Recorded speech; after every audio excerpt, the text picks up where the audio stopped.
Hello and welcome to Ivory Blush Roses. Come along with me today on a small adventure into the Colorado mountains on a lovely autumn day. Stay tuned to the end to see the painting I was able to finish. Well, I'm headed off on a painting adventure today. It's the end of September and I am on my way to the mountain. I'd like to go find some beautiful fall aspen trees to paint. And so come along with me today. I wasn't sure where I was going to end up. My only plan was to find some changing aspen.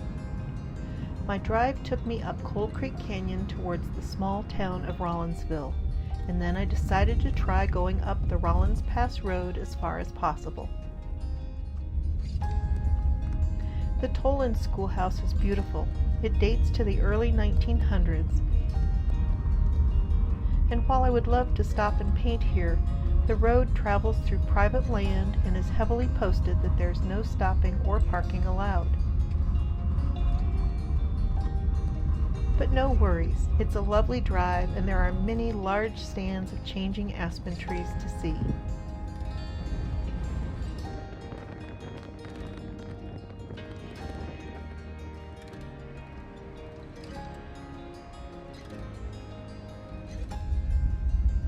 Here we are at the Rollins Pass turnoff. Though the Rollins Pass Road is known as a four-wheel drive road, most high-clearance vehicles can make it up. My Subaru Outback would probably do fine, but since I wasn't certain of the road conditions, I only drove a short ways up and then parked and spent some time walking along the roadside. Come meander with me for a few minutes and enjoy the aspen woods while I look for a spot to paint.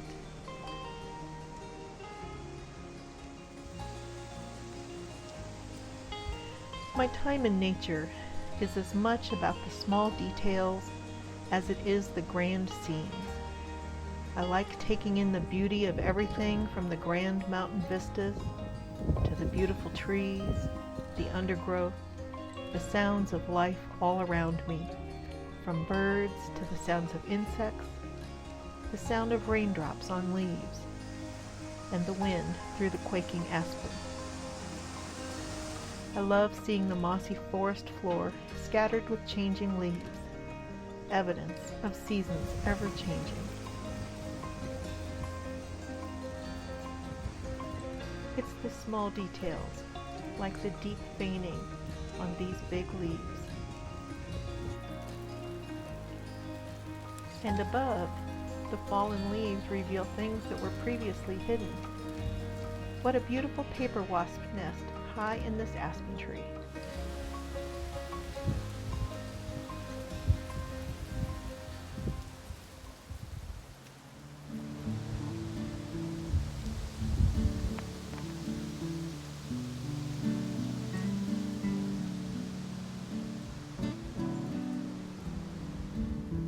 I walked about a quarter of a mile up the road when it started to sprinkle, and so I turned back towards the car, enjoying the woodland on either side.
The wild currant bushes are turning as well, but they're a much softer shade of yellow than the aspen.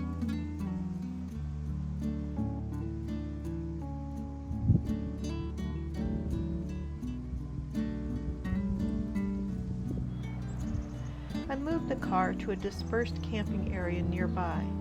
It was lovely and quiet, and I spent some time exploring.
I foraged for wild rose hips as there was an abundance of them here, but I made sure to leave plenty for the wildlife. Evidence of the changing season is visible all across the forest floor. What a wonderful place to camp this would be.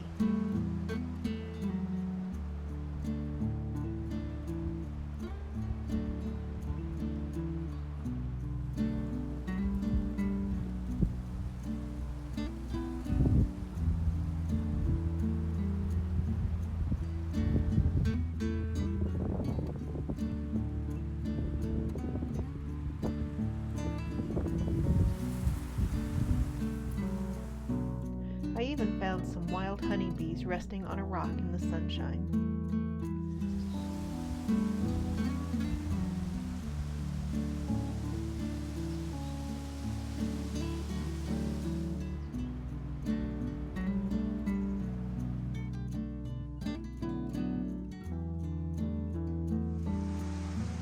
Oh, this is so beautiful.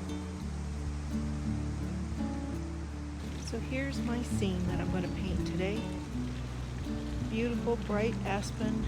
I just love the way they are so luminescent in the landscape. We've got clouds coming and going. A little bit of water trickling nearby. Really a lovely spot to sit, fairly quiet.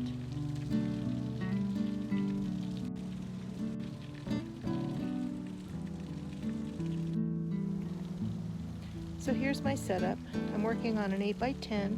I've got water on the left, my already pre-sectioned paper towels, my little trash bag, my palette.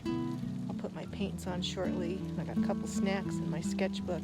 And the first thing is going to be doing the sketchbook. Here I was checking the direction of the light with a little sphere on a pen. Then I checked values using a red filter. It really helps to show the dark and light values clearly. These are the small thumbnail sketches I did first, and then the larger one. Doing these thumbnail sketches helps me keep my values correct, even though the light may change while I'm painting. So I just wanted to look at my palette for a moment. I have titanium white, lemon yellow, cad yellow medium, yellow ochre, alizarin crimson, burnt sienna, ultramarine blue, cerulean, and raw umber. And so that's the colors I'm going to use for this painting. And I will mix my greens, so I'll get painting. I start with a rough sketch, and then I start blocking in some of my color.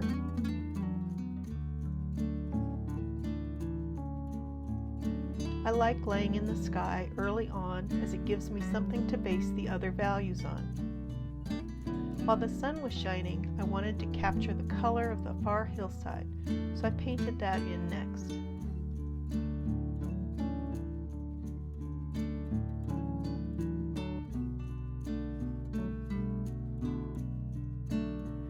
I apologize that I didn't position the camera a little bit better so that it was easier for you to see what I'm doing. I'm still learning how to film.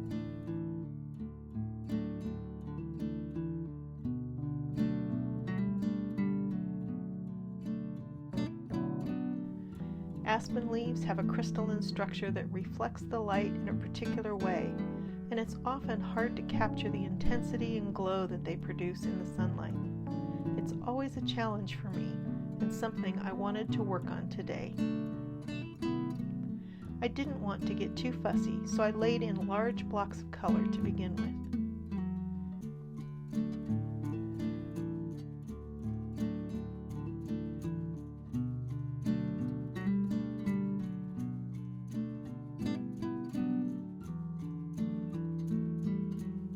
Here we are about halfway through now.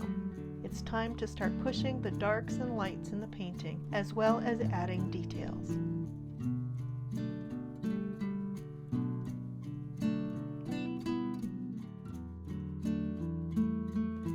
The wind is coming up and the rain clouds are gathering, so it's time to call it a day. It's been a lovely day in the mountains, and I'm so grateful that I was able to spend some time painting the aspen trees. Like most of my plein air paintings, this one isn't perfect, but I'm happy I was able to capture that luminescent gold color. We'll take another look at the painting when I get home. Well, it's spitting rain and I need to get my things packed up before it blows away. It's so lovely, even with the storm coming in, that I hate to leave. Here comes the rain. I got packed up just in time. It's time to head down the mountain towards home.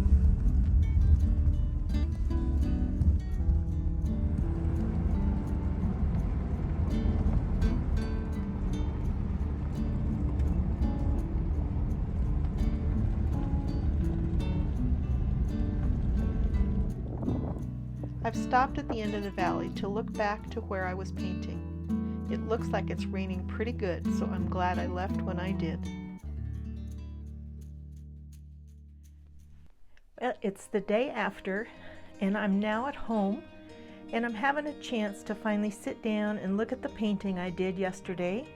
One of the things that I like to do is a critique of every painting that I do, just to evaluate what could I have done differently, what could I do better, and I thought I'd take you along on that process. I'm really happy with a lot of it, but there are a couple of things I'd like to change, and the first thing I'm really happy with is this little area down in the front corner. I think this turned out really well.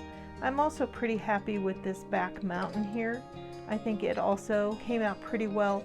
The only thing I would do to it differently is that because it's a painting and you're viewing it in a flat plane, sometimes you have to help the eye to see that it's further away than it actually appears in the painting. To do that, these dark colors should have been made just slightly lighter, and that would help it sit further in the distance. I'm also pretty happy with the sky. The things that I'm not real happy with, I have this almost circular hole here in that cloud, and I'd like to get rid of that. The tree trunks are leaning to one side. This area could use a little bit of refinement. Another area is right here. There's a bush back here and one over here. There needs to be a little bit more light that pushes it back, keeps it separate from this background tree back here, but puts it behind this one here. I've just got this mass of gold here. I need to put sky holes in this part of the tree to bring that background through. So there needs to be dark showing through in spots. I didn't have a fine enough brush, so my branches and things in the trees are a little fat. And aspen, they don't have huge thick trunks to begin with, but they narrow very quickly as they get into the higher tree. And so I'd love to redo some of that. Here we are a couple of weeks later, and I finally had the opportunity to work a little more on the painting. On the left is the painting as it is now. To the right is the initial version. Here's a quick synopsis of the changes I made. First, I fixed that circular hole in the cloud. Then I worked on the clump of aspen, straightening the trunks and correcting the color, adding shadow and light to the leaves to give them shape, as well as adding deeper shadows behind the trees. Sky holes were added, allowing the distant hillside to peek through, and I also refined the upper branches. I added deeper shadows behind the shrubs on the right and added light to help define them. I also added a little definition to the fence and then added a little undergrowth underneath the aspens. I was going to make some changes to the rear mountain to help it recede, but I found I was making changes that I wasn't happy with, so I decided to leave it and only added a little bit of detail in the rocks. So often I find that the experience of plein air painting is as much about the journey as it is about the painting, and I certainly experienced that on this day. My favorite parts of the day ended up being wandering in the woods and along the roadside. Let me know in the comments below what your favorite part of the video was. I'm so grateful for you spending time with me today. Have a beautiful day, and I will see you in the next video.